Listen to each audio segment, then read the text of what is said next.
and modern ways to integrate spirituality into your daily life. My name is Juliana, and today's episode is one that I'm really excited about. We'll be chatting about therapy and why it's so crucial to promoting positive mental health. Whether you're someone who is currently in therapy, has tried it before, or has never been, this episode will shed some light on common misconceptions around therapy, the benefits, and some worries that people have going into it.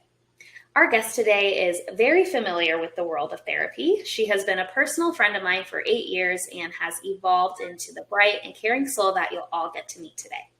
In this episode, Bella Bottini will talk about her background as a professional and advocate in the mental health field. Bella will touch on some of the biggest questions that you may have about therapy. Does everyone need it? And why do certain people choose not to go? Welcome to the show, Bella. Hi, guys. Thank you for having me, G. Of course. Before we get into today's topic, I want to know, what is something that lights up your soul? So the thing that lights up my soul is just human connection. I really love meeting people, honestly, for the first time, just being able to relate on something or to be curious and learn from one another. And then also to meet someone for the 100th time and just be able to have an authentic interaction. Amazing. Yeah. Bella is someone who has 4,000 friends, so that's very on brand. And that's not even an exaggeration. Awesome. Well, now to get us started here, tell me about your academic journey and how you entered the mental health field. Okay, so I have actually wanted to be a therapist since I was 10. I went to therapy as a child, and I did a lot of play therapy and more art techniques. And so from when I started doing therapy as a kid, I was like, okay, that's my dream job. And then fast forward to high school, and I realized that it took 3 years to get a master's in therapy. And I was like, I'm not really into school, so maybe that's not for me. So I decided to choose the education route, and that is actually where I met Juliana, in the Teachers College at ASU. And Mary Lou. Yeah, Mary Lou. And that is where I figured that being a teacher was similar in ways because there's still that lasting impact that you have on individuals. And so I was a teacher for 2 years. I really, really loved it. But I think especially teaching during COVID, I realized that my main focus is mental health. And when you are a teacher, your main focus really should be academics. And so I think I applied to this master's program to be able to actually pursue my dream job and being able to do the thing that I actually want to do and get out of teaching. Awesome. And can you just tell the listeners how close you are to almost being done with that big master's? Yes, I have 1 year left, so 2 semesters left, and I cannot wait. Good. Hard work paying off. So what are some of the biggest benefits of going to therapy? So the benefits are never ending, but I think I'm just going to mention the ones that are really going to come up the most for people. One of the first ones is self-awareness. So therapy can really help people understand, core beliefs and patterns that come up for them a lot in life. And therapy can also help people challenge these patterns and core beliefs, if that will help them grow into a more well-rounded or healthy individual. Therapy can also really help with relationship building. A lot of people go to group therapy. This can help you build community, help you have connection with others of like-minded individuals. And then therapy can also help with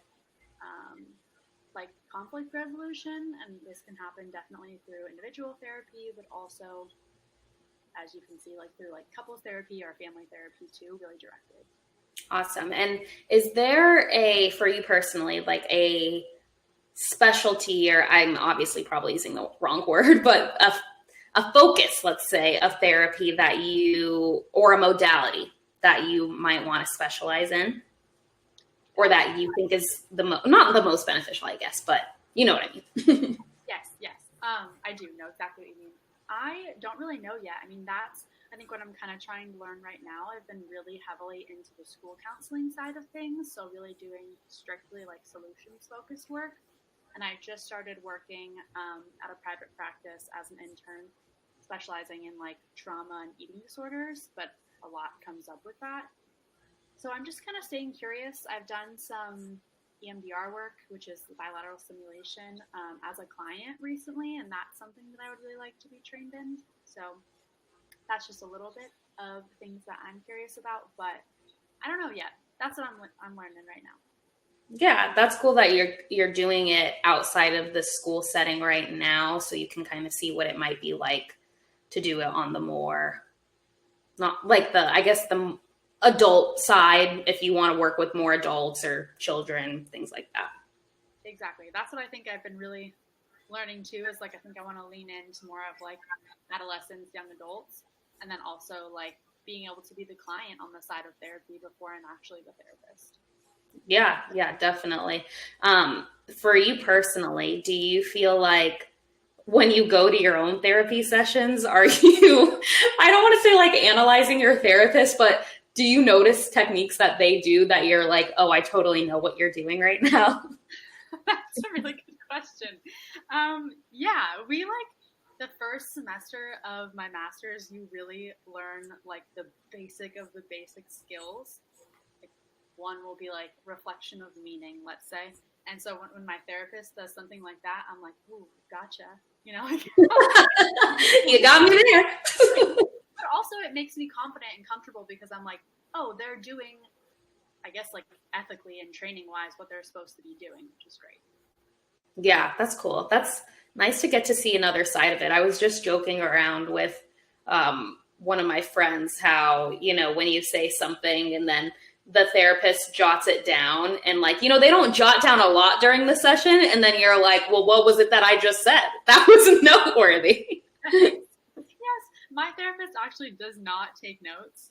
And sometimes, I don't know how she keeps it all in her brain, but I'm like, I prefer that because I don't want to be thinking like, what did you just highlight right there? Right, exactly. Like, what are you analyzing later? That's funny. So are there any more benefits that you want to talk about, or we can move on as well? We can move on to the next question. Okay, awesome. So what are some misconceptions that people have around therapy? I think that there are a lot of misconceptions around therapy. I think that there's like more positive talk about therapy the more that we have kind of progressed over time. But I think the biggest misconception that I want to talk about is I know a lot of people who say, I have friends, I don't need a therapist.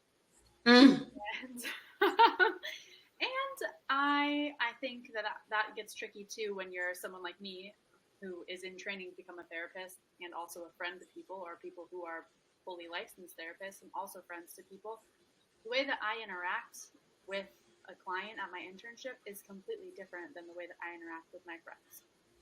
Not like I'm a totally different person. I mean, my natural style is still there, but a professional relationship is a lot different than a friendship. And I think what comes with that is like your friends give you advice, right? Your therapist is not supposed to give you advice because, like, according to ethical code, giving advice can be really, really harmful to people and also is a liability for the therapist to be doing that. So the therapist really should be like being a guide to help you reflect and question the way that you want to go about this situation or this experience so that you feel comfortable on your own when you're not going to be in therapy 100% of the time, right? So when you're outside of the room, how to navigate life on your own. Yeah, definitely. That is something that I obviously too have heard people say, and it irks me because I just feel it's why we're doing this episode because I feel like everyone can benefit from it in some way. Like, even if, I don't know, you don't have like some major life event that happened to you. And when you're talking about the benefits, you said something about like the first one you said was self-awareness. And in your opinion, do you feel like someone can truly get to that level of self-awareness? And that's like a big topic in the spiritual community as well. Like, without seeing a therapist, like, is there a way for you to change your own thought patterns on your own? Like, is it likely? Like, can people really do that? That is a fantastic question. I don't want to say it's impossible because I don't know. what humans are capable of, right? I would say if it was possible, it would take a ton of self-work and like education and reading and podcasts and just like tons of exploration.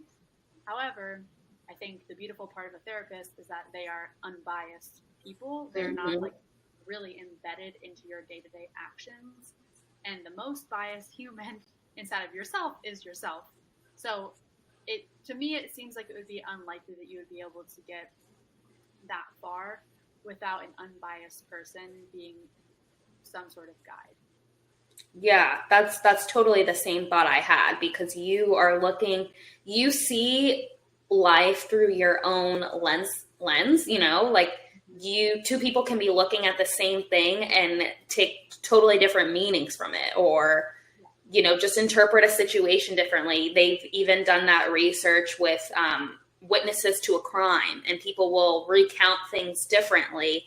And because you're already, even without knowing it, making your own assumptions onto things, like everything that we see without even thinking about it. So that's kind of why I feel like it's hard to, like, I do believe the answers are all within you, but like you're saying, having that unbiased opinion, I think, is really crucial to actually having change come about. Totally. I mean, if there is someone that has done that, I would love to talk to them, because that is fantastic. And of course, there's a lot of barriers to accessing mental health, like, or, mental health therapy. So I completely understand that not everyone can reach that. Yeah. Which I know we'll probably talk about later. But it seems like it would just be a really, really hard thing to do, and it would take a lot of time. Totally. So another thing that you hear people say is that men just don't go to therapy. And I know that there's men that do, but it is a very common thing for girls who are even just dating around to be like, oh, this guy needs therapy or whatever. So are there any accuracy to the claims that men don't seek therapy or seek therapy less than women? Yes. Different studies say different things, but something that I found was that women are 1.6 times more likely to seek therapy. And of course, like, people of all genders are seeking therapy, but it seems as though women are a lot more likely than men. And I feel like that's because of societal norms. Because, like, in society, like, women have to be emotional and men have to be tough. And there's like this, like, pull up your bootstraps and like be happy all the time for men. And I think that really like shames men into thinking that therapy is not something that they could benefit from. It's something that they should not talk to people about. And that is really harmful for actually all genders. Right. Anyone who's interacting then with these people, I mean, they're kind of getting the short end of the stick too, because they're not able to be talking with someone who can actually reap all the benefits of therapy. Totally. And how do you feel, maybe, if someone, like if a man is listening to this right now, and maybe they have some reservations about going to therapy, like, what is something that you would say to them, or maybe encourage them, or just let them know to make them feel more comfortable about it? Yes. I have a PSA. And it is, if you are a man and you're fearful about coming to therapy, going to therapy and asking for help does not mean that you are weak. It actually means that you are taking charge of your life and of your mental health. Definitely. Yes. Great PSA. Totally agree. And another thing I would like to add is I have a handful of friends who won't even go out with a man unless they have gone to therapy before. So if you want more women, this is what the girlies are looking for nowadays. Okay. Awesome. So, what are some of the biggest takeaways you gained from your program so far? So I think, kind of related to some of the stuff we've talked about, I mean, I think we've made huge progress in terms of mental health, meaning like we talk about it more. It's all over social media. I think after COVID, there was a lot more funding put into mental health services in schools and like in society in general. I think that what comes with all of that is also the other side of things, which is it's all over social media. So we are like diagnosing everyone with narcissism. We are like using all of these like big flashy words without truly knowing the definition of them. And so I think like being someone in this program, reading, the diagnostic manual and like seeing things from more of like the academia lens, and also being a human being in society, seeing it also from like a social media human being lens. I just think like society is also getting to a place where like we need to start proceeding with caution when we are throwing out all of these terms. And not that I think like the diagnostic manual is perfect either, because that makes things really black and white. But when we are like using these terms for so many people, it actually makes like negative connotations for these people that are actually within this population. Yeah. And I feel like a lot of us, just the way we talk, especially our generation too, kind of falls victim to this sometimes, like being like, oh, like she's literally psycho, like, and like throwing around terms like that. I mean, I'm guilty of that. Like, I pulled up that example because I've said that before, like doing things like, right, direct quote. And I know that is harmful and things like that. Or I'm trying to think of other things too, like, when people are like KMS, I'm not going to like say it because I don't know if it'll get flagged, but like, even sometimes I make jokes like that too, but it is important, like you saying that, really being like, okay, yeah, it's got to be cautious about saying these things, because it does like kind of diminish the people who are struggling with things, or, actually have psychosis or things like that, can totally diminish that. One thing I want to ask you with that is a big thing that I feel like a lot of people have just like adopted is like saying they have anxiety. And I know there's like a difference between like, oh, I was anxious, it like made me anxious, versus anxiety disorder. Mm-hmm. And I feel like a lot of people, though, will just be like, oh, yeah, I have like anxiety, so blah, blah, blah. What are your thoughts on that? Like, do this many people really have anxiety, or, what do you think? Yes. So I'm not the person behind the test yet, so I'm not sure. I haven't done any studies on it. But what it seems like from what I've learned so far is like being anxious is an adjective to describe someone.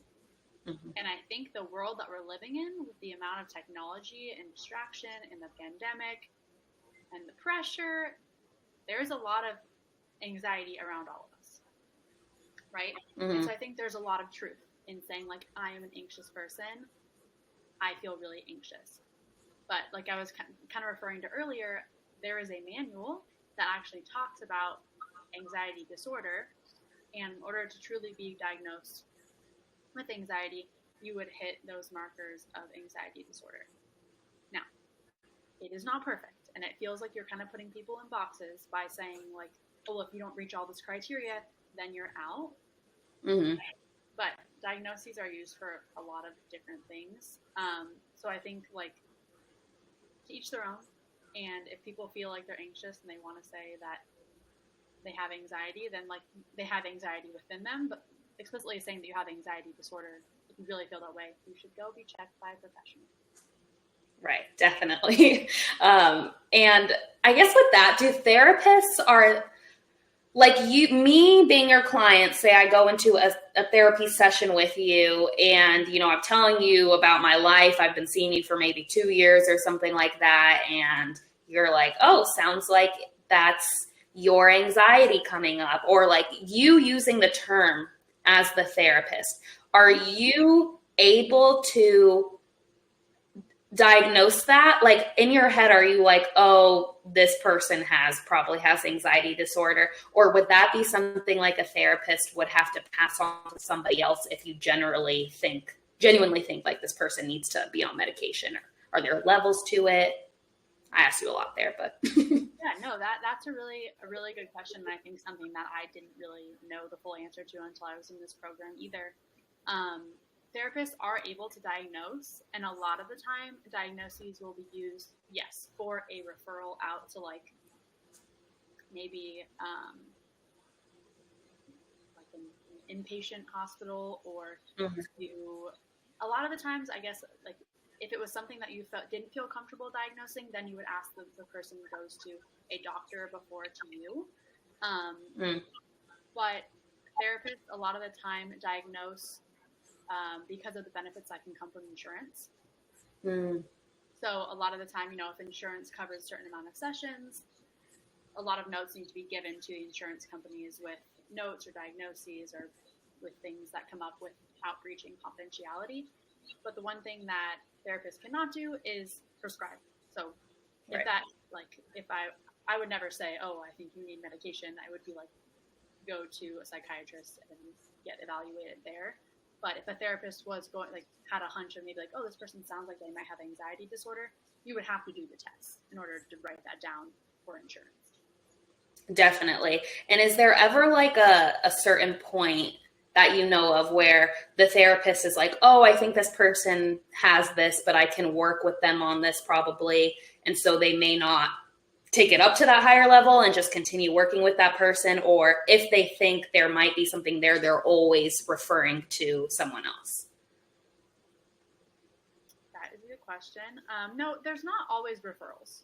Okay. I think a lot of the time there's not, unless you want to get on medication or you want more of a specialist, or you're like, maybe you have a disorder that I don't feel really equipped to be working with you on, then maybe I refer you out to someone else.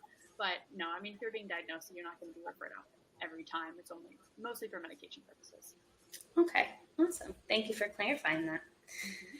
So moving on here, can you tell me about the difference between big T and little T trauma? Is this even like a real thing? I just wanted to get that from someone because I feel like that this has been something that's been talked about on social media.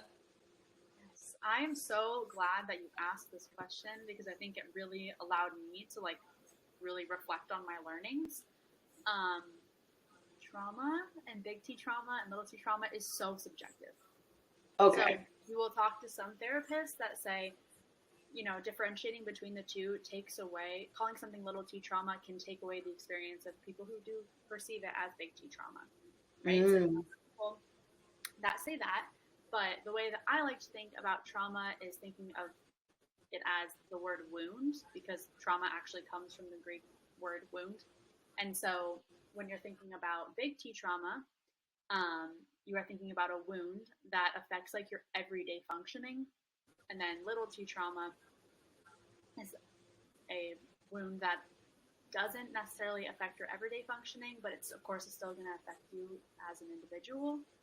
But kind of like what you were talking about with the people that were in crime witnesses, you and I could experience the exact same event, and the way that we describe our trauma could be completely different. Okay, that makes sense. So it is subjective on the person and really how that affects them. Really, an outside person can't call something big T or little T trauma for someone else because they don't really know how that truly is affecting them. Yep, you got it. Okay, it's really the person who experienced the event or the wound after. So some people then could, for example, some people could take a breakup as a big T trauma. Yes. I mean, some people also say it has to be a life-threatening event, but to some people, a breakup is a life-threatening event, right? It's not up to us as individuals to scale the severity of trauma for someone else. It really is for the individual to define it, and then for the therapist and the person to actually be working together to almost bandage this wound in order to leave the least amount of scarring, or to help the person be able to adapt to just living in the common day-to-day, knowing that this experience happened. Totally. Awesome. And kind of on that same scale, is there such a thing as someone not having enough trauma or real issues to go to therapy? No, and you touched on this earlier. But I'm glad you asked this question because, I mean, going back to, I think, like, well, something that I actually wanted to touch on earlier, so not going back to it, but we all just want to be, like, seen and heard, right? And so, like, if that is the one thing that therapy can provide you, then, like, I personally feel like that is enough for you to feel like you are understood for an hour out of your week with, like, a trusted, confidential human being. Um, but on top of that, I mean, the benefits are, like, never ending. Like, all the things that I mentioned earlier could be really helpful. You never know what's going to happen in the future. So, like, raising the bar for, like, the tolerance for distress that you have, and, like, have these tools, these coping skills, boom, boom, boom, boom, boom, like, on your hands so that when stuff does happen, you're more prepared for it than you might not be. That's totally a good point. Yeah, it's not about necessarily waiting until something bad happens to start going, but maybe to have those, like you said, tools in your belt. That way, when something does happen, it may not affect you as deeply as it would if you weren't prepared to cope with it. Exactly. And, like, we're all flawed individuals. So, like, the self-awareness piece is huge, like we kind of talked about earlier, too. Yeah, definitely. I know I've had that thought where I'm like, I wonder if my therapist ever thinks like, I'm not sure why this girl is coming here. Like, these are not like, I'm sure she's not thinking like these aren't real problems, but Right. in my head, I'm like, there's so much, they probably talk to people who have such bigger problems. You know what I mean? Yes. Yes. I totally get what you're saying. But it's like, you're in there because the problems that you're talking about feel big to you. Right? And so your therapist is like, okay, like, for this 1 hour session, like, that's what I am focused on. So. Right. And sometimes too, I've noticed like you might go in thinking, okay, I'm going to tell them about this thing that happened at work that upset me or whatever. And then, maybe you'll spend a little bit talking about that, but then they'll kind of redirect you. And then you're like, oh, we're talking about my childhood now and my family. Like, why are we talking about them? It's really the way that, like, as someone in this program, I'm like, hey, like, I have to come up with something to talk about, We never talk about the things that I am prepared to talk about because I start and then boom, boom, boom, boom, boom, it goes, like, all over the place. Right. It goes like exactly right where they want it. I remember one time I came in talking about one thing, and then at the end of the session, she was like, oh, I'm really glad you said that because, and then handed me this worksheet. And she was like, I wanted you to take this home and fill this out. But it had to do with kind of what I was saying. So I was like, how did she know that? But obviously, right. But obviously it's like your job as the therapist I feel like over time and you getting to know that patient, you maybe see the patterns in these issues that come up, and maybe it does stem from the patient's anxiety or whatever, that you can kind of like tie it back. Totally. I mean, that is how I would think about, like, really having, like, this bond, this therapeutic alliance with your therapist. It's like they're unbiased and they know you really well. You're telling them vulnerable stuff that, like, sometimes you don't even tell your friends. So sometimes there is, like, I guess, some natural foreshadowing in terms of, like, being able to give you homework or an assignment, stuff like that. Worksheets. Yeah, definitely. So say that someone does, take that leap, they're deciding to go to therapy. How can someone tell if their therapist is a good fit for them? That is, like, a really good question, and I think really, like, specific to, I guess, whatever you're looking for in therapy. I think some people really want to feel challenged. Some people really want to, like, only feel comfortable all the time. I think that, like, the biggest pieces that you can be looking for when you're in a room or virtually with your therapist is, like, safety and comfort are huge. You definitely want to feel both of those things with your therapist, and that might not happen after one session. I feel like, speaking from my own experience, my therapist challenges me. Like, she asks me some stuff that I'm like, do we really have to talk about that? And I'm like, I really want to talk about this. But and of course, it's like your therapist is going to be okay if you say, I don't want to talk about this right now. But a lot of the time, I do want to talk about it. I just don't have an opportunity to in that moment. So I think like the challenging piece can be really huge if you're someone that is wanting that.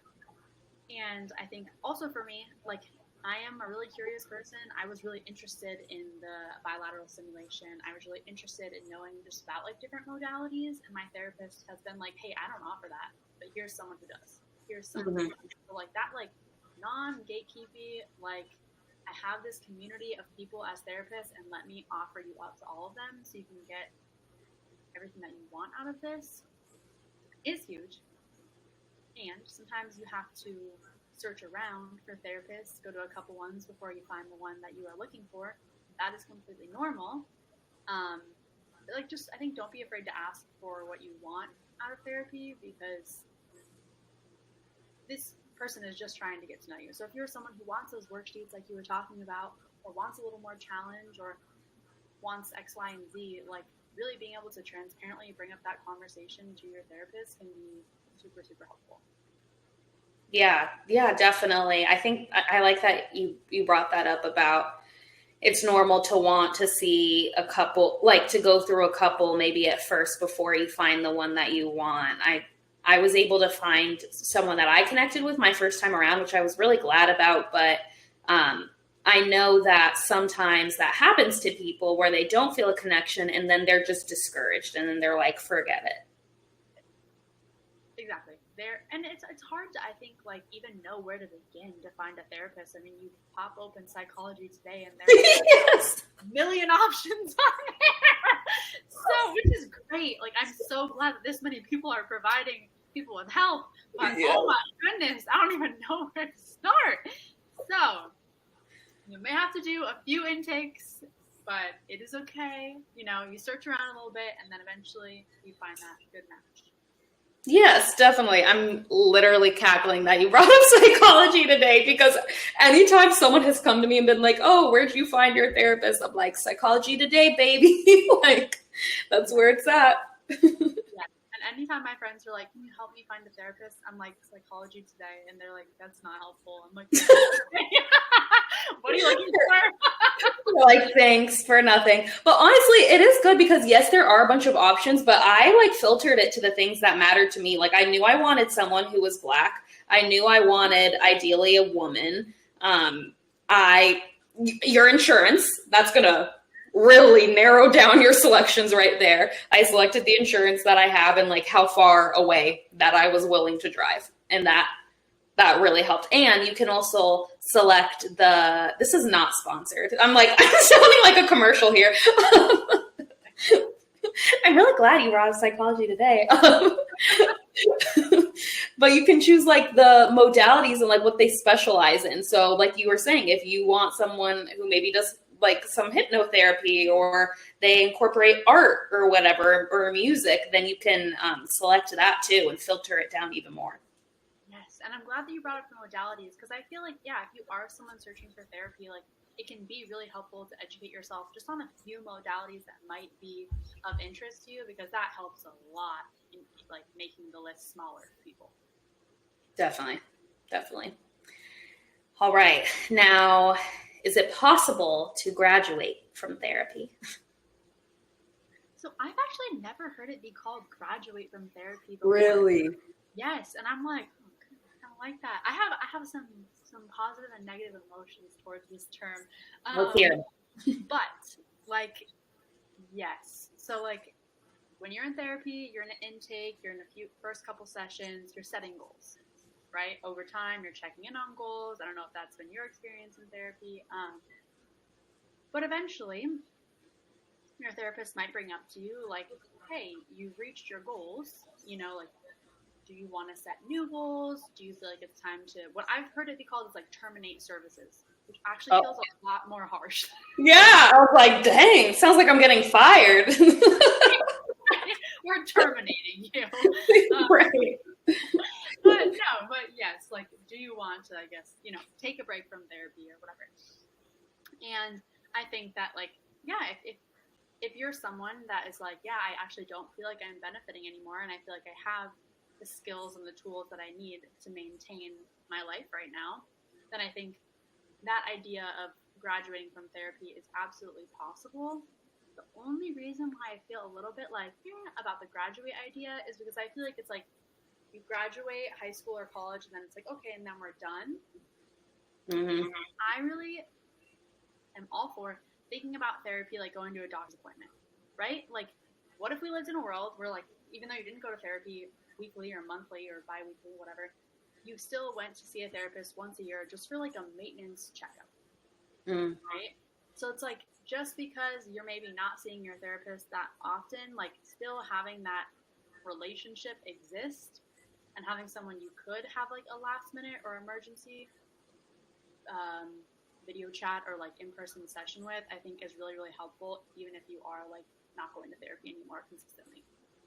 Yeah, totally. Because I've heard this from a couple people, but the one time that my friend told me this and I was like, I don't know if this is like right. She went through a breakup and it was like not expected. It was very like feelings of betrayal type and, just really like sad for her. And she, was talking to her therapist throughout this. And then at a certain point, her therapist basically like used this term like that she's graduated and like kind of not even like, oh, do you want to like keep going? Basically just like, all right, well, like you seem like you've moved on from the breakup. Like, bye kind of way. But at the same time, me and her were talking about my breakup and whatever, and we were both like crying over these things. And so I was like, I don't know, like I'm not trying to say you haven't moved on, but I'm like, there's still clearly like pain there. So I kind of don't know how I feel about your therapist being like, you're done. Yeah. I don't know. Your face. I was not in session, so I'm not sure. But did your friend feel like everything was pretty resolved in that situation, or?